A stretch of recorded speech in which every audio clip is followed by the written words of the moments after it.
Yes yes, आ रही है आपकी आवाज, खाली आ रही बैकग्राउंड है? नॉइज थोड़ा कम हो जाएगा तो अच्छा रहेगा। दीपक जी शुरू करें। विनोद जी सॉरी। हाँ हाँ हाँ हाँ हाँ हाँ। आप ठीक थोड़ा इधर आ जाए, आप सामने कैमरे के सामने आ जाए जी। जी ठीक है।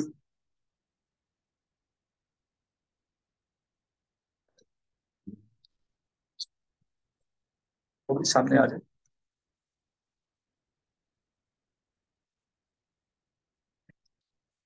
हाँ शुरू करें शुरू करें। नमस्कार आप सभी को।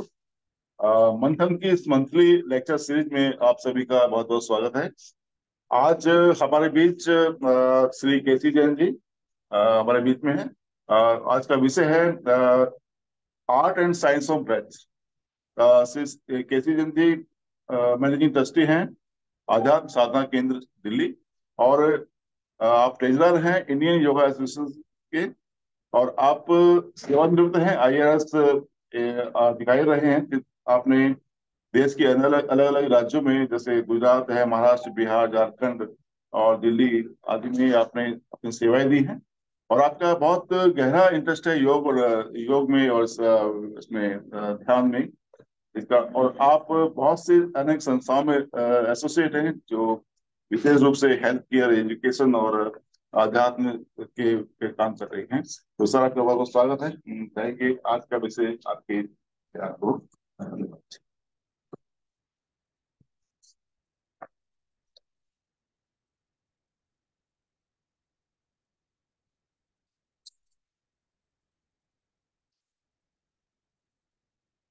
Art and science of breath.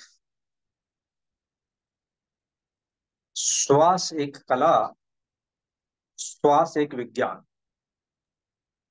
इस विषय पर आज हम थोड़ी सॉरी चर्चा सॉरी करने जा रहे हैं। सॉरी, स्क्रीन पे आप नहीं आ रहे हैं। सॉरी, स्क्रीन पे नहीं आ रहे हैं।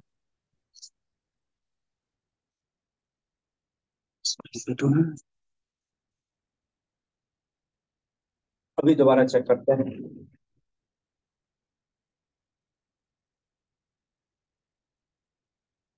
तो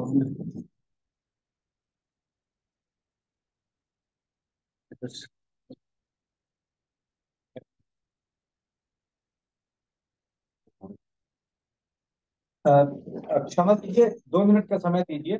ये मेरा आईपैड, मुझे उसका साथ लगा के दे दीजिए। उस आईपैड के माध्यम से सामने बैठ के कर लेता हूँ। ये मेरा iPad तो वाईफाई से कनेक्ट किया हुआ है। ये चालू है ना इसमें, तो इसका इसका कवर देखिए नहीं काम कर रहा है। आईपैड क्या चीज? आईपैड के कवर आपने सेटिंग खराब कर रखी है। सेटिंग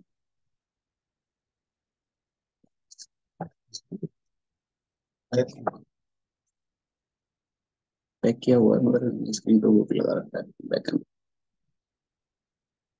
अच्छा, ये बैकग्राउंड हटाने ये कहना चाह रहे हो? अब क्या मैं ये इसमें इसमें चालू है क्या? सर सर मैं यूट्यूब लाइव कर रहा था, ये यहाँ से डायरेक्ट जा रहा है। यूट्यूब छोड़ दीजिए इसको एक बार। आप इसको वो कीजिए।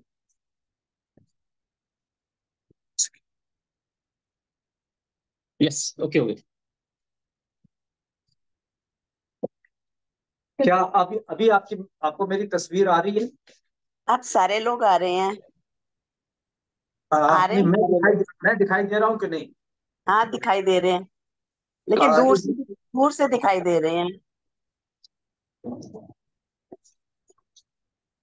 आप 1 मिनट का समय दीजिए, हम इसको भी सेट करते हैं।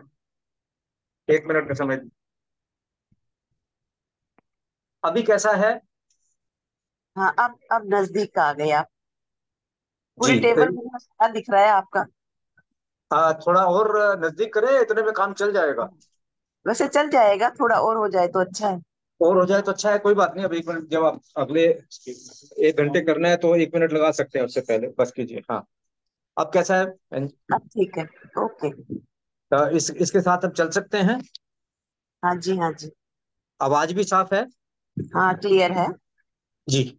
चलिए आज का विषय शुरू करते हैं। आज का विषय है art and science of breath. श्वास एक कला, श्वास एक विज्ञान। पूर्वी सभ्यता में श्वास के ऊपर बहुत ज्यादा जोर दिया गया है। आश्चर्य की बात यह है कि भारतीय दर्शन का योग, प्राणायाम जिसका एक बड़ा महत्वपूर्ण अंग है और ध्यान जिसका दूसरा महत्वपूर्ण अंग है, यह सारा श्वास पर आधारित है। परंतु आधुनिक रूप से जितना शोध का कार्य पश्चिम में हुआ है वह हमारे यहां नहीं हुआ, यह हमें स्वीकार करना होगा। इसके कारण हो सकते हैं। मुझे जो एक कारण समझ में आता है, बहुत बड़ा कारण रहा है, वो यह है कि नालंदा यूनिवर्सिटी 1000 साल पहले हमारी नष्ट हुई थी। और मुझे ध्यान में नहीं आता कि नालंदा के बाद कोई दूसरी लर्निंग इंस्टीट्यूट भारत में स्थापित हुई हो।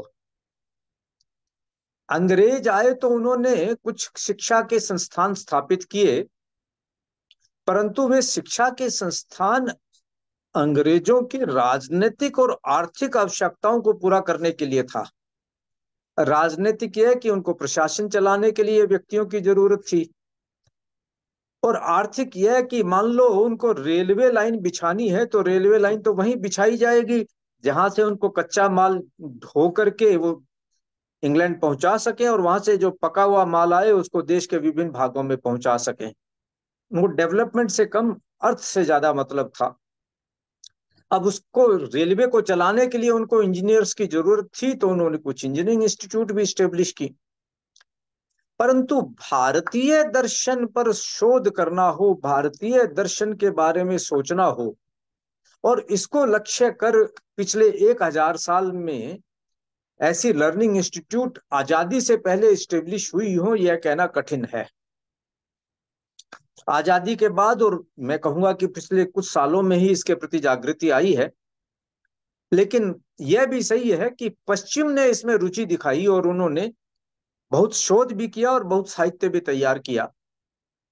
तो आज हम जो चर्चा करेंगे उसमें पूर्व और पश्चिम दोनों को मिलाकर करेंगे, क्योंकि सत्य एक होता है, उसमें कोई अंतर नहीं होता, फिजिक्स में कोई अंतर नहीं आता है। तो आवाज की आवश्यकता है क्या उसको लगाने की?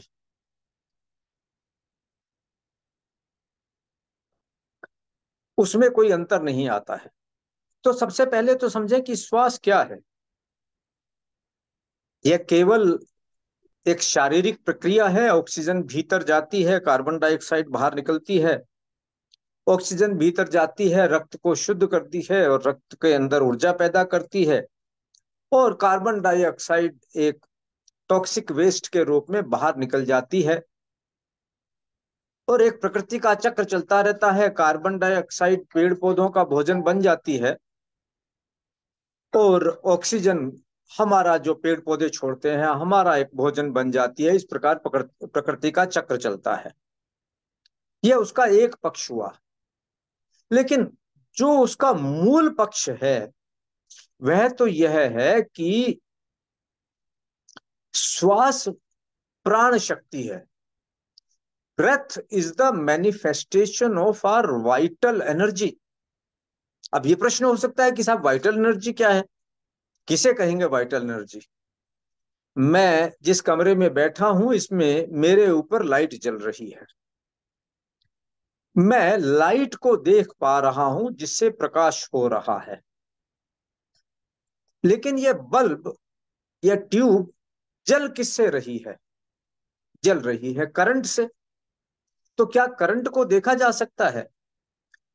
क्या करंट को बिना किसी साधन के महसूस किया जा सकता है?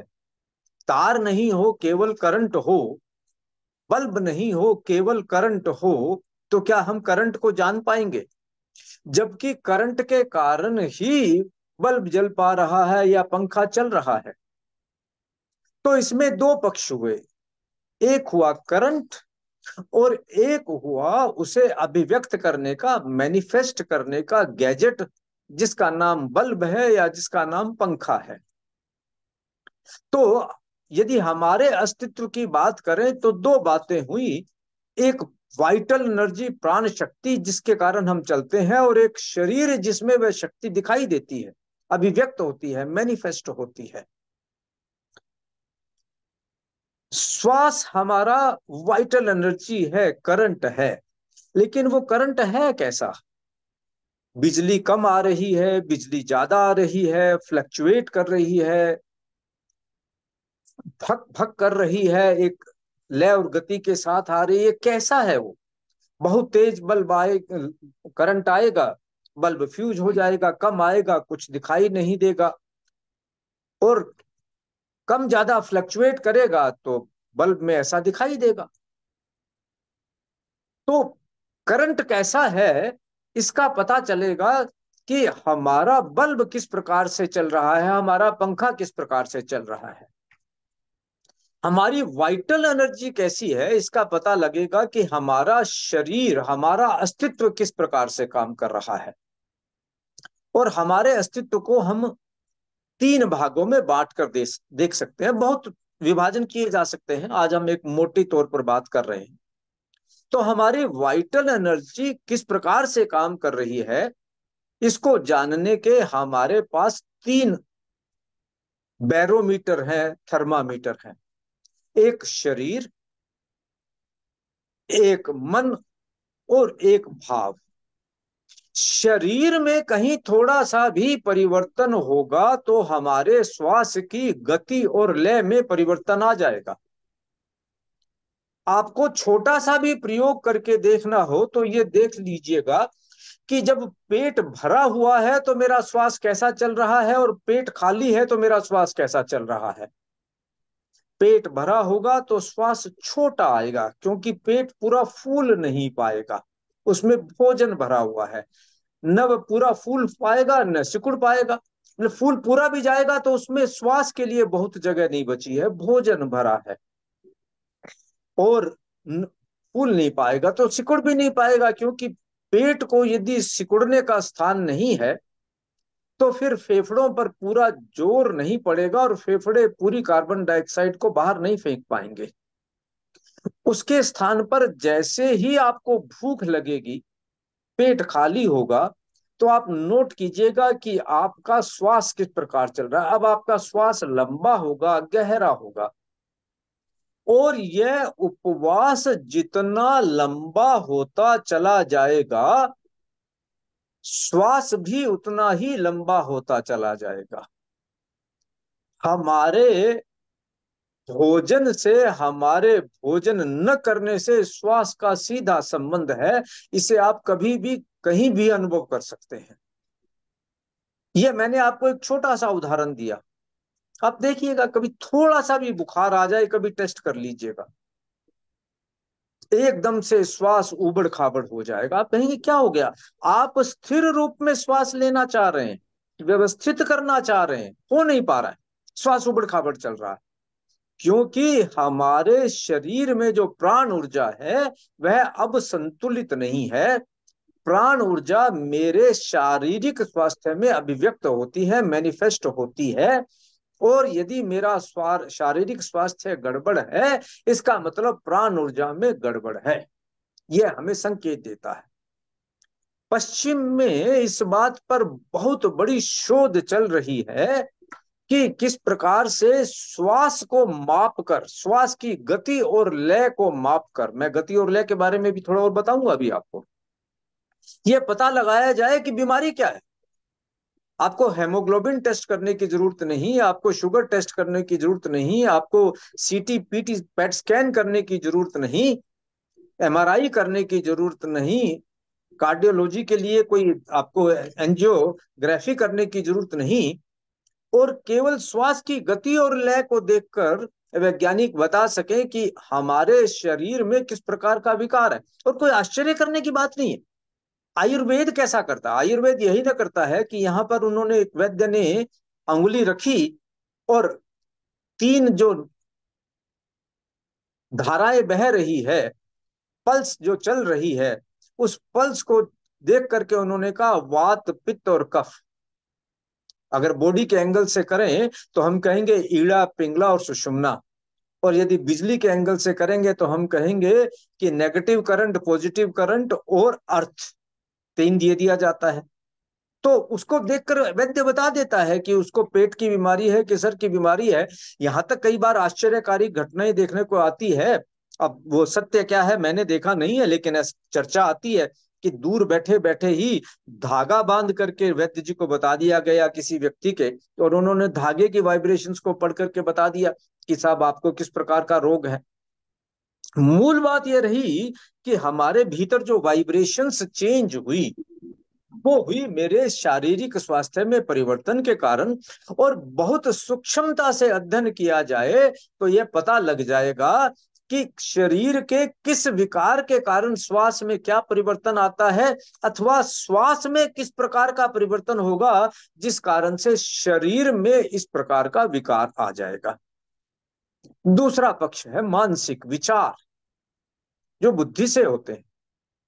मन के अंदर विचार उत्पन्न होते हैं और बुद्धि उसका विश्लेषण करती है। हमारे विचार कैसे चल रहे हैं, बहुत तेजी से सोच रहे हैं, बहुत शांत मन से सोच रहे हैं, बहुत चिंतित है, उबड़ खाबड़ है, बहुत व्यवस्थित विचार है। तो जैसा जैसा विचारों की गति में, विचारों के प्रकारों में परिवर्तन होगा, वैसा वैसा परिवर्तन श्वास में होकर रहेगा। अंधकार और प्रकाश एक साथ नहीं रह सकते, एक है तो उसके साथ दूसरा जुड़ा हुआ है। श्वास में परिवर्तन होगा तो विचार में परिवर्तन होगा, और विचार में परिवर्तन होगा तो श्वास में परिवर्तन होगा। एक दूसरे के साथ बहुत अच्छी तरह गुथे हुए हैं, एक ही सिक्के के दो पहलू हैं, वैसा परिवर्तन होकर ही रहेगा। तो विचारों में परिवर्तन हुआ, श्वास में परिवर्तन हुआ, भावों में, इमोशंस में। गुस्सा आया, कभी टेस्ट करना हो देख लीजिएगा, गुस्सा आया एकदम से श्वास तेज चलना शुरू हो गया, उबड़ खाबड़ हो गया। मन शांत हुआ, श्वास बहुत मंद गति से संगीतमय रूप में चल रहा है। भय हुआ, श्वास उबड़ खाबड़ हो गया। अभय हुए, श्वास ठीक हो गया। अब दोनों साइड देख लीजिए, एक नेगेटिव साइड है, एक पॉजिटिव साइड है। भय है, क्रोध है, लोभ है, वासना है, ईर्ष्या है, अहंकार है। अब जैसे जैसे वो भाव आएंगे श्वास एक रूप में चलेगा। करुणा है, प्रेम है, मैत्री है, शांति है, अहिंसा है, तो श्वास दूसरे रूप में चलेगा। ये फिजिक्स है, प्रकृति का नियम है। ये है, हम इस नियम को नहीं बदल सकते, इस नियम को समझ सकते हैं। तो जैसा परिवर्तन हमारे भावों में होगा वैसा श्वास में होगा। लेकिन सबसे महत्वपूर्ण बात यह है कि हमारे श्वास की गति और लय में परिवर्तन कर हम हमारे शारीरिक, मानसिक और भावनात्मक स्वास्थ्य में परिवर्तन ला सकते हैं। प्रकृति ने चाबी हमारे हाथ में दी है, और यह चाबी केवल और केवल मनुष्य को उपलब्ध है। ब्रह्मांड के जितने भी दूसरे जीवित प्राणी हैं, उनको यह सुविधा उपलब्ध नहीं है कि वह अपने श्वास की गति और लय को व्यवस्थित कर अपने शारीरिक, मानसिक और भावनात्मक स्वास्थ्य में परिवर्तन ला सके। प्रकृति के बाकी सब प्राणी प्रकृति के बंधे बंधाए नियम के अनुसार चलते हैं, इंस्टिंक्ट से चलते हैं, उनमें विकास की संभावनाएं नहीं होती। वो अपने बुद्धि और विवेक का प्रयोग कर नई संभावनाएं नहीं तलाश कर सकते। केवल मनुष्य ऐसा प्राणी है कि वह अपनी बुद्धि और अपनी विवेक के द्वारा असीम संभावनाओं को तलाश कर सकता है। और वे असीम संभावनाएं फिर दोनों हैं, वो चाहे तो गड्ढे में गिर जाए और चाहे आसमान की सीढ़ी लगा ले, ये दोनों उस पर निर्भर करता है। प्रकृति ने गाड़ी का स्टीयरिंग हमारे हाथ में दे दिया और बढ़िया से बढ़िया गाड़ी दे दी। हम तो हमारी गाड़ी तो मर्सिडीज और फरारी से बढ़िया गाड़ी है, दे दी, और छूट दे दी कि तुम अपना बुद्धि और विवेक का प्रयोग करो और असीम संभावनाओं को तलाश करो। तुम अगर प्रगति करना चाहते हो प्रगति करो, अवनति करना चाहते हो अवनति करो। यह प्रकृति ने हमें छूट प्रदान की है। यह नियम हमारा, यह निर्णय हमारा है कि हम करना क्या चाहते हैं। तो श्वास की गति और लय में शारीरिक, मानसिक और भावनात्मक स्वास्थ्य से परिवर्तन होता है, और श्वास की गति और लय में परिवर्तन करने से शारीरिक, मानसिक और भावनात्मक स्वास्थ्य में परिवर्तन लाया जा सकता है। यह प्रकृति का नियम है। इसलिए हमें श्वास को केवल ऑक्सीजन और केवल कार्बन डाइऑक्साइड के रूप में नहीं देखना है, हमें इसे प्राण शक्ति के रूप में देखना है। मैं बात को थोड़ा और आगे बढ़ाऊं, मैंने जैसे शारीरिक बात की, आज हम आपको 10 मिनट का एक प्रयोग करवाएंगे जिसे हम लोग समताल श्वास परीक्षा बोलते हैं। आप अंग्रेजी में इसे बॉक्स ब्रीदिंग कह सकते हैं। समताल मतलब उसकी ताल को सम रखें, उसकी रिदम को, उसके म्यूजिक को हम सम रखें। जितने सेकंड में हमने सांस लिया उतने सेकंड भीतर रोका, उतने ही सेकंड में श्वास छोड़ा, और छोड़ने के बाद फिर उसको बाहर रोक कर रखा। उदाहरण के तौर पर हमने 5 सेकंड में श्वास लिया, 5 सेकंड भीतर रोक कर रखा, 5 सेकंड में श्वास छोड़ा, और फिर छोड़ने के बाद 5 सेकंड बाहर रोक कर रखा। तो इस प्रकार से हमने 1 मिनट के अंदर 3 श्वास लिए, क्योंकि एक श्वास लेने और छोड़ने में करीब हमें 20 सेकंड का समय लग गया। और नॉर्मली कितना लगता है? नॉर्मली हम लोग, वैज्ञानिक कहते हैं कि मेडिकल साइंस कहती है कि हम 1 मिनट में 15 से 17 श्वास लेते हैं। लेकिन जब तनाव में होते हैं, जब स्वास्थ्य ठीक नहीं होता, जब विचारों की उथल पुथल होती है, तो श्वासों की संख्या बढ़ जाती है। तो हम केवल समझने के दृष्टिकोण से मान ले कि 1 मिनट में 20 सांस ले रहे हैं। 1 मिनट में 20 सांस या 20 सेकंड में 1 सांस, मतलब 1 मिनट में केवल 3 सांस।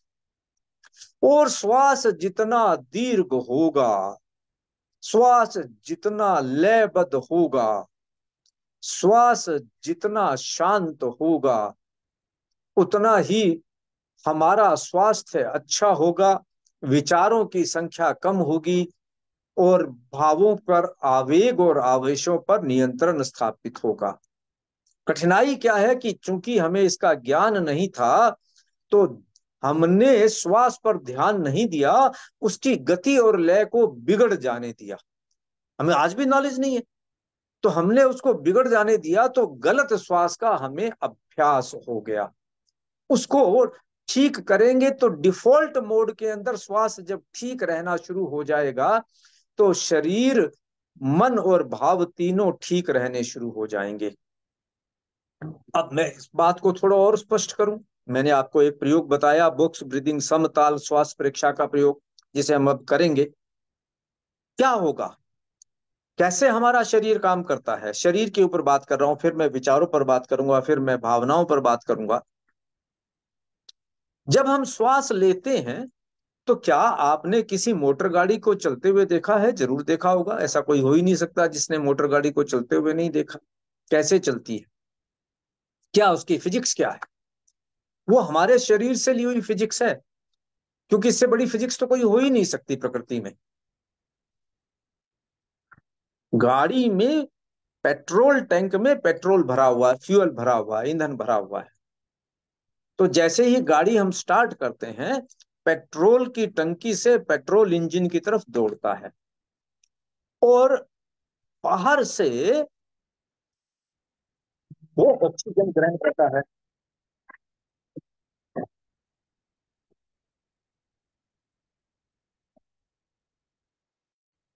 बाहर से वो ऑक्सीजन ग्रहण करता है, तो पेट्रोल और ऑक्सीजन मिलकर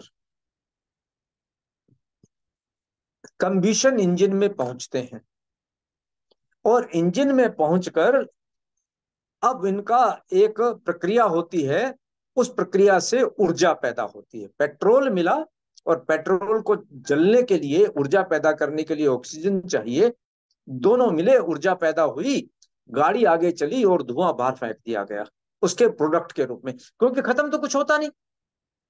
तो जो पेट्रोल था वो धुएं में बदल गया, ऑक्सीजन थी वो कार्बन डाइऑक्साइड में बदल गई, उसमें केमिकल चेंज हुआ, तो फिजिक्स और केमिस्ट्री दोनों हो गए यहां पर। हमारे पास भी कंबशन इंजन है, और क्या आप अंदाज लगा सकते हैं कि हमारे पास कितने कंबशन इंजन है? 6 खरब, 6 ट्रिलियन। हमारी जितनी कोशिकाएं हैं, हर कोशिका एक कंबशन इंजन है, क्योंकि हर कोशिका ऊर्जा पैदा करती है। यह काम केवल किसी एक सेल को नहीं दिया गया है कि तुम ऊर्जा पैदा करो, यह काम सब 6 ट्रिलियन सेल को दिया गया है। तो आप समझ लीजिए कि हमारी ऊर्जा की शक्ति कितनी बड़ी है, कैसे काम करती है। अब गाड़ी में तो वो ऑक्सीजन बाहर से ले लेता है, लेकिन हमारा शरीर तो बहुत एडवांस्ड इंजन है। इससे बड़ा एडवांस्ड इंजन अभी तक तो बनाया नहीं वैज्ञानिकों ने, फ्यूचर में बनेगा तब देखेंगे। वो कहता है नहीं नहीं नहीं, ये हवा साफ नहीं है, इस हवा से काम नहीं चलेगा। तो उसने फिल्टर लगाया और लगा करके हवा को साफ करके भीतर लिया। ऑक्सीजन शुद्ध रूप में हमारे पास जानी चाहिए। वो ऑक्सीजन गई फेफड़ों के भीतर और हृदय के माध्यम से रक्त के साथ मिलकर के वो हमारे शरीर में फैलनी। उसको रक्त अपने साथ मिलाकर लेके जाएगा, उसको पाइप दिया गया रक्त के साथ। अब जब रक्त के साथ ऑक्सीजन मिलकर चली तो उसने फ्यूल को उठाया। फ्यूल क्या है? न्यूट्रिएंट। कहते हैं ना न्यूट्रिशन कैसा, भोजन नहीं, भोजन के अंदर से जो न्यूट्रिशन निकला, जो कैल्शियम निकला, जो प्रोटीन निकला, जो कार्बोहाइड्रेट निकला, जो विटामिन्स निकले, जो मिनरल्स निकले, वो न्यूट्रिएंट्स हैं। बाकी तो वेस्ट प्रोडक्ट के रूप में शरीर बाहर फेंक देगा। तो उन न्यूट्रिएंट को डाइजेस्टिव सिस्टम्स ने, उस ब्लड ने उठाया। तो न्यूट्रिएंट और ऑक्सीजन दोनों ब्लड साथ लेकर चल रहा है और वो एक एक सेल के पास पहुंचाएगा, 6 ट्रिलियन सेल्स के पास। जब वो सेल्स के पास पहुंचेगा तो सेल के पास एक मुख है, वो मुंह खोल कर बैठी है कि आ जाओ भाई साहब। तो वो ऑक्सीजन उसने भीतर ली और फ्यूल न्यूट्रिएंट भीतर लिया, अंदर से ऊर्जा पैदा हुई, कार्बन डाइऑक्साइड को उसने बाहर फेंक दिया और ऊर्जा के माध्यम से शरीर चला। लेकिन यहां पर एक कठिनाई आती है। कठिनाई ये आती है कि उसका मुंह तो इतना छोटा सा है, उसी के माध्यम से ऑक्सीजन को आना है और कार्बन डाइऑक्साइड को बाहर जाना है। यदि हम तेजी से सांस ले रहे हैं तो जब तक वह सेल पूरी कार्बन डाइऑक्साइड को बाहर फेंक पाती, उससे पहले ही ऑक्सीजन और न्यूट्रिएंट का एक दूसरी सप्लाई लाइन आ गई, दूसरा थक्का आ गया। ले लो भाई, तैयार है। वो कह रहे भाई साहब कार्बन डाइऑक्साइड तो बाहर निकालने दीजिए। बोलो नहीं नहीं नहीं नहीं, ये सप्लाई आ रही है, पीछे से एक और आ रही है, फिर चौथी और आ रही है, दे दनादन दे दनादन। नतीजा क्या हुआ? उसने कहा अच्छा ठीक है। तो कार्बन डाइऑक्साइड जो पूरी बाहर निकालनी चाहिए थी उसने नहीं निकाली, अंदर रह गई। और ऑक्सीजन, जब कार्बन डाइऑक्साइड पूरी बाहर नहीं निकली और अंदर का पोर्शन खाली नहीं हो पाया तो वो ऑक्सीजन भी पूरी नहीं ले पाएगा। तो परिणाम परिणाम यह हुआ कि बड़ी मेहनत से जो दे दनादन हमने ऑक्सीजन भेजी थी वो आधी भी उपयोग में नहीं हुई, वेस्ट हो गई। और जिस वेस्टेड कार्बन डाइऑक्साइड को, टॉक्सिक वेस्ट को हमारे शरीर द्वारा बाहर निकाला जाना था, एक एक कोशिका द्वारा बाहर निकाला जाना था, वो भीतर रह गई। जिसको बाहर निकलना था वो भीतर और जिसको भीतर जाना था वो बाहर। एनर्जी तो लगी, मेहनत तो लगी 2 गुना 3 गुना 4 गुना, और एनर्जी पैदा हुई 1/4। मतलब हमारी गाड़ी महंगी तो बहुत है, एवरेज लो आ रही है, फ्यूल बहुत ज्यादा खा रही है। एक गाड़ी 1 लीटर में 100 किलोमीटर चल रही है और एक गाड़ी 1 लीटर में 10 किलोमीटर चल रही है। अब कौन सी गाड़ी बढ़िया है आप अंदाज लगा लीजिए, और हम अपनी गाड़ी को कैसा चला रहे हैं देख लीजिए। इसके विपरीत जब हम लोग बहुत डीप, स्लो, रिदमिक ब्रीदिंग करते हैं तब क्या होता है? मैंने भी आपको एक समताल श्वास परीक्षा का उदाहरण दिया। मैंने 5 सेकंड में पूरा का पूरा खाली कर दिया, खाली एक एक कोशिका खाली हो गई। अब उसके पास कुछ नहीं बचा, सारी कार्बन डाइऑक्साइड बाहर निकाल चुका और ऑक्सीजन भी नहीं ली। और निकालने के बाद फिर रोक कर बैठ गए, निकाल भी दिया और अब नई ले भी नहीं रहे। क्या नतीजा होगा? 6 खरब कोशिकाएं चिल्लाना शुरू करेंगी, मम्मी मम्मी भूख लगी है, ऑक्सीजन लाओ ऑक्सीजन लाओ, मर रहे हैं। तब हमने बड़ा गहरा लंबा श्वास लिया और उसने न्यूट्रिएंट्स को साथ में उठाया और भर गए, और वो एक एक कोशिका के पास पहुंचा तो उसने लपक करके ले लिया। जब भूख लगा हो तो हम कैसा खाते हैं, और पेट भरा हो तो कैसा खाते हैं। कुछ बच्चों के पीछे मम्मी खाना लेकर दौड़ती हैं और कुछ बच्चे मम्मी के पीछे खाने के लिए दौड़ते हैं। दोनों में क्या अंतर है उसको आप समझ लीजिए।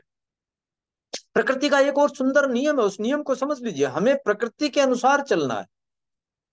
पूरा का पूरा अध्यात्म का विज्ञान प्रकृति के नियम के अनुसार चलने का विज्ञान है।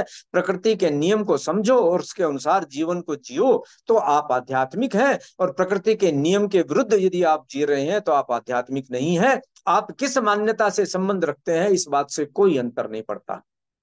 आप अपने धर्म को कितना ऊंचा मानते हैं, कितना नीचा मानते हैं, इस बात से फर्क नहीं पड़ता।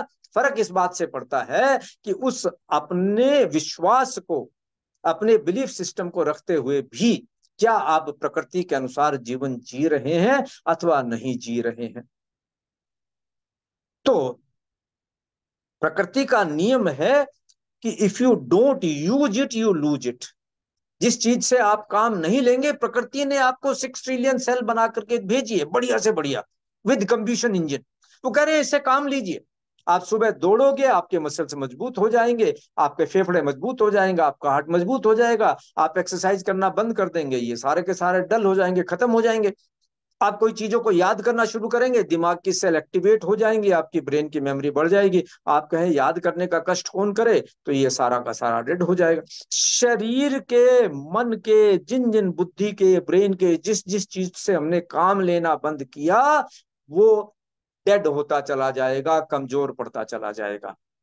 जिस जिससे जितना ज्यादा काम लिया उसकी ताकत उतनी बढ़ती चली जाएगी। एक्सरसाइज करते हैं तो क्या करते हैं, जोर लगाते हैं, जोर लगाते हैं, उन मसल्स में ताकत, कोई बाहर से ताकत आ जाती है क्या? नहीं, हमारे ही मसल्स तो जोर लगाने से एक्टिवेट होते हैं, उनमें ताकत आती है, बाहर से थोड़ी खींच करके लाते हैं।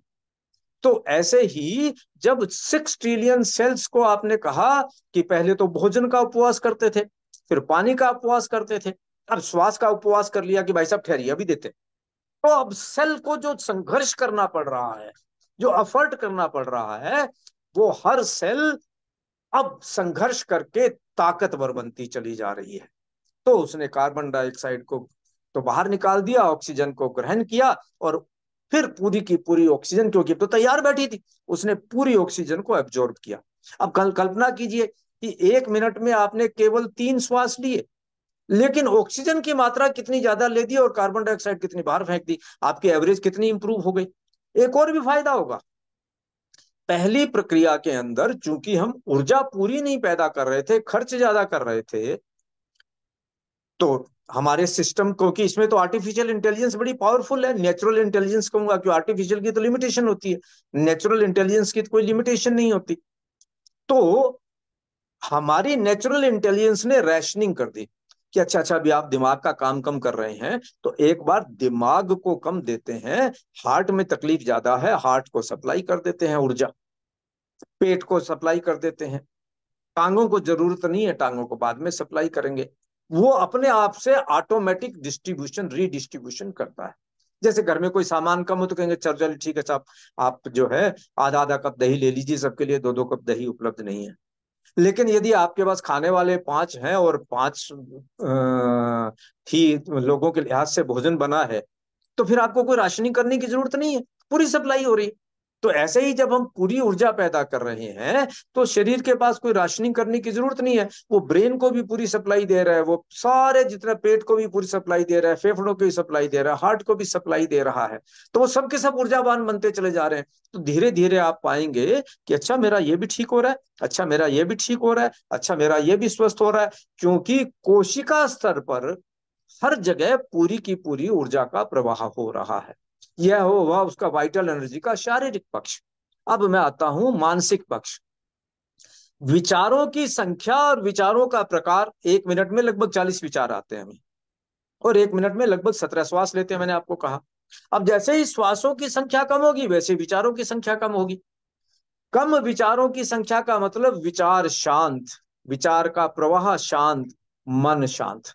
ज्यादा विचारों की संख्या मतलब एंजाइटी, फियर, एंगर, ये सारी चीजें साथ में जुड़ी हुई प्रकृति फिजिक्स है ये। ज्यादा विचार उबड़ खाबड़ होंगे, कम विचार शांत लयबद्ध और मधुर विचार होंगे। ये दोनों साइड बराबर बराबर चलती हैं। तो जैसे ही श्वास की गति और लय को आपने स्थिर किया, वैसे ही विचारों की गति और लय को भी आपने स्थिर करना शुरू कर दिया, मन शांत होना शुरू हो गया।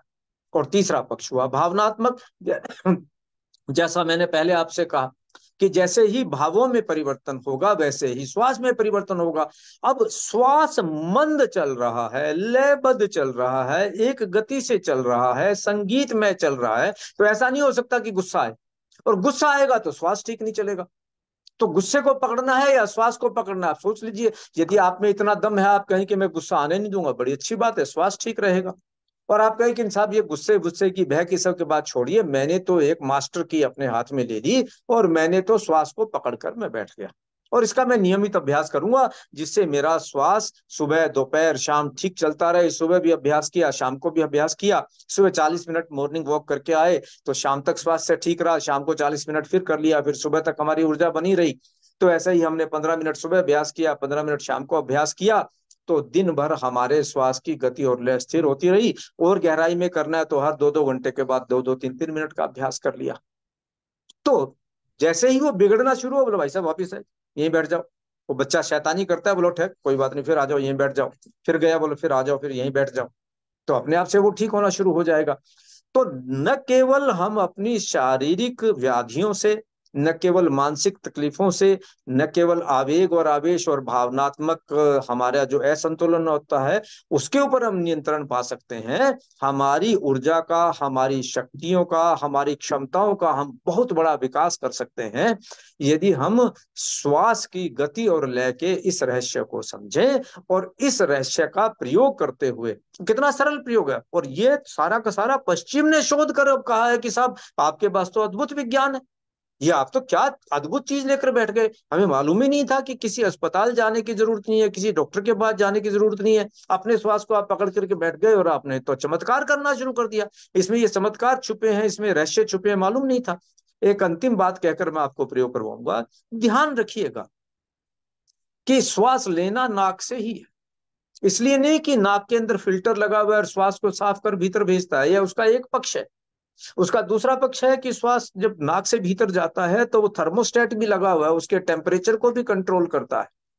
उसका तीसरा पक्ष है कि श्वास जब भीतर जाता है तो ये पिट्यूटरी पीनियल ग्लैंड का जहां संधि स्थल है उसको छूते हुए जाता है और उसको एक्टिवेट रखता है।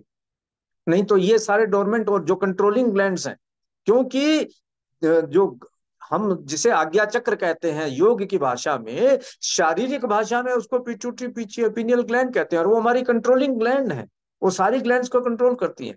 तो श्वास जब इसके माध्यम से जाएगा तभी उसको वो छूता हुआ, उसको एक्टिवेट करता हुआ निकल पाएगा। नहीं तो वो दूर से मुख से जाएगा तो मुख का भाग तो उसको छू नहीं रहा है, तो आपका गड़बड़ हो जाए। और चौथा बात, नाक से जब श्वास लेते हैं तो नाक के भीतर एक नाइट्रिक ऑक्साइड नाम का केमिकल पैदा होता है। वह केमिकल केवल नाक से श्वास लेने पर पैदा होता है, जो हमारे डाइजेस्टिव और दूसरे सिस्टम्स के लिए बहुत जरूरी केमिकल है। वो मुंह से सांस लेने पर पैदा नहीं होता। प्रकृति ने बनाया ही है नाक श्वास लेने के लिए, मुंह खाने के लिए। उल्टा काम मत करो भाई। पता लगा कि जो मुंह से सांस ले रहे नाक से खा सकते हैं क्या? ऐसा हो पाएगा क्या? और खा के देख लीजिए, डॉक्टर नाक से जब नली लगा करके भोजन खिलाता है तो परिणाम क्या होता है? क्यों कि डाइजेस्टिव जूसेज मुंह में पैदा होते हैं, वो नाक में नहीं पैदा होते। नाक वाली चीज डाइजेस्टिव जूस के काम नहीं आ सकती। तो वहां सेलिवेशन होगा, उसमें डाइजेस्टिव जूस बनेगा, वो खाने को पचाएगा। नाक से श्वास लेंगे, उसमें नाइट्रिक ऑक्साइड होगा, वो जाकर के अपना काम करेगा। तो जो प्रकृति ने बना करके दिया है उसको समझे, उसके मुताबिक चलिए, उससे उल्टा मत कीजिए, तब आपको उसका लाभ हो पाएगा। तो चलिए एक छोटा सा प्रयोग करते हैं, वो है केवल 7-8 मिनट का प्रयोग हम लोग करेंगे। समताल श्वास परीक्षा, बॉक्स ब्रीदिंग। हम केवल क्या करेंगे, हर 5 सेकंड के बाद एक बेल बजेगी, और बेल बजने में पहले आराम से 5 सेकंड सांस लेंगे, फिर भीतर ले जाने के बाद उसको रोक कर रखेंगे, बड़ा आराम म्यूजिकल संगीत में। लठ नहीं बजाने हैं, बड़े आराम से अपने को करना है। संगीत में, योग पूरा संगीत का ही नाम है, प्रकृति का नाम है। फिर 5 सेकंड श्वास को छोड़ना है और फिर श्वास छोड़ते हुए बाद में खाली पेट रहना है, अपने आप को खाली रखना है। तो ऐसे 20 सेकंड का एक साइकिल पूरा होगा। 1 मिनट में 30 श्वास, 3 श्वास हो गए, और 8 मिनट में केवल 24 श्वास हो गए। और अगर हम ये नहीं कर रहे होते तो 8 मिनट में हमारे 120 श्वास हो गए होते। तो इस प्रयोग करके देखते हैं, और फिर आपसे आपके जो प्रश्न होंगे उनका समाधान करने का प्रयास करेंगे। तैयार हो जाइए, आंखें कोमलता से बंद। जिस भी आसन में, जहां पर भी आप सुविधा पूर्वक बैठे हैं, बैठे रहें। दोनों हाथ घुटनों पर अथवा गोद में, कमर सीधी, गर्दन थोड़ी सी आगे की ओर झुकी हुई, मन शांत, चेहरे पर प्रसन्नता के भाव। अपने चारों ओर एक दिव्य ऊर्जा का अनुभव करें। प्रयोग के लिए तैयार हो जाएं। प्रत्येक बेल के साथ श्वास भीतर लेना, रोकना, छोड़ना, फिर रोकना, इस प्रकार प्रयोग करेंगे। कहीं बीच में आपकी गति लय टूट जाए तो घबराने की जरूरत नहीं है, फिर शुरू कर दें। कभी भी जबरदस्ती न करें। किसी कारण से आप रोक नहीं पा रहे हैं तो बिना रोके आगे बढ़ें। कहीं भी जबरदस्ती का प्रयोग न करें। प्रयोग प्रारंभ।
धीरे धीरे आंखें खोलें।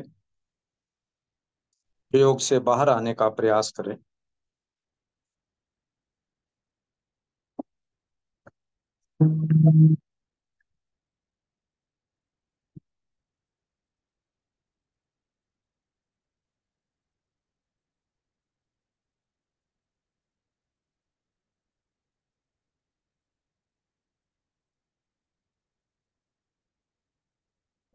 कोई अनुभव, कोई प्रश्न?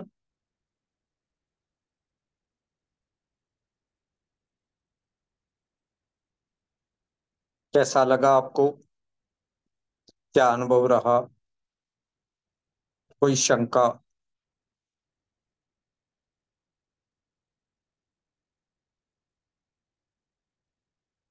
इस प्रयोग को यदि आप करना चाहें तो प्रेक्षा मेडिटेशन ऐप मिल जाएगा आपको। प्रेक्षा मेडिटेशन, उसको आप डाउनलोड कर लें, कोई चार्जेस नहीं है।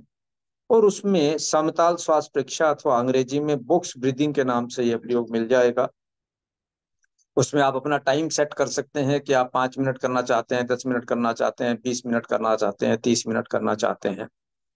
उसमें यह व्यवस्था भी है कि यह जो गैप है इसे कम ज्यादा भी कर सकते हैं। इजी वाला 15 सेकंड में एक साइकिल होता है। मॉडरेट वाला जो मैंने अभी आपको करवाया 20 सेकंड में एक साइकिल होता है। एडवांस्ड वाला 30 सेकंड में एक साइकिल होता है।